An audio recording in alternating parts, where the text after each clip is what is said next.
Global Typhoon, Chairman TV. Weather update. Helping homeless people. Please subscribe.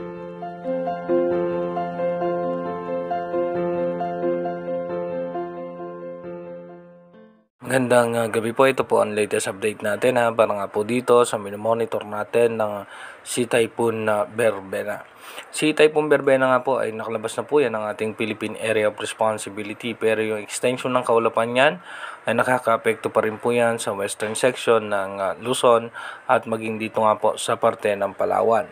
At asahan po natin magkakaroon pa rin ng mga tsansa ng mga pag-ulan sa ilang bahagi ng Luzon, Visayas at kasama pa rin po ang parte ng Mindanao. At ayon naman po sa latest update ng ating European Center ng Advanced Weather Forecast, yung posibleng kasunod nga ni bagyong Berbena ay posibleng sa parte ng Bicol Region dumaan pababa sa may parte ng Mindoro Provinces at diretso ng coastal water ng Palawan, kung sakali nga pong hindi magbabago yung kanyang senaryo.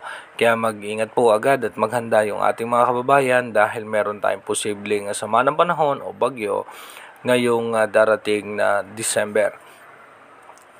Dito nga po sa ating advanced weather forecast, bukas nga po November 28, so expected natin mataas pa rin ang tsansa ng pagulan sa parte ng eastern section ng Luzon, ganun din po sa parte ng Palawan dahil po sa extension pa ng kaulapan ni bagyong Berbena.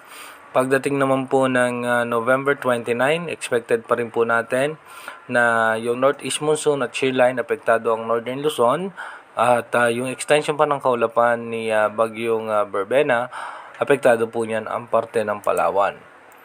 By November 30, asahan nga po natin magiging maayos at maganda na ang lagay ng panahon at pagdating po ng unang araw ng December 1, asahan po natin magiging maayos at maganda ang lagay ng panahon at pagdating naman po ng December 2, magkakaroon po tayo ng posibleng ITCZ o yung Intertropical Convergence Zone. At pagdating naman po ng December 3, sasahan nga po natin magkakaroon ng possible low pressure area sa eastern section nga po yan ng Visayas.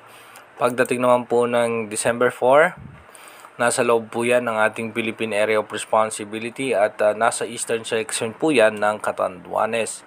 Pagdating naman po ng December 5, dito po posibleng mag-develop po yan ng tropical depression or mahinang bagyo. Kung hindi nga po magbabago yung kanyang senaryo ay dediretso po yan dito nga sa parte ng Bicol Region pababa. Dahil nga malakas ang bugso ng amihan, pababa nga po yung magiging senaryo niyan. Pagdating naman po ng December 7, pagbaba po niyan dito sa may parte ng Mindoro Provinces patungo ng Palawan, bahagyang hihina po yan at pagdating po ng December 8, mag-re-intensify po yan o muling lalakas dito naman sa West Philippine Sea at pagdating po ng December 9, mas lalakas pa po yan habang andito nga po sa West Philippine Sea. At asahan natin magiging maulan pa rin nga po ang eastern section ng ating bansa.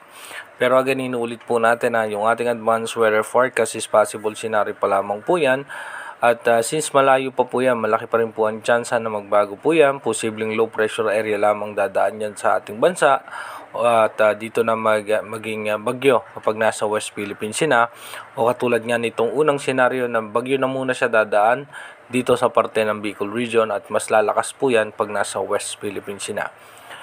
Inulit ko po mag-ingat at maghanda na po tayo para sa kung ano man posibleng magiging senaryo nitong panibagong sama ng panahon na makakaapekto sa ating bansa. Mag-iingat po tayo palagi. God bless po sa ating lahat.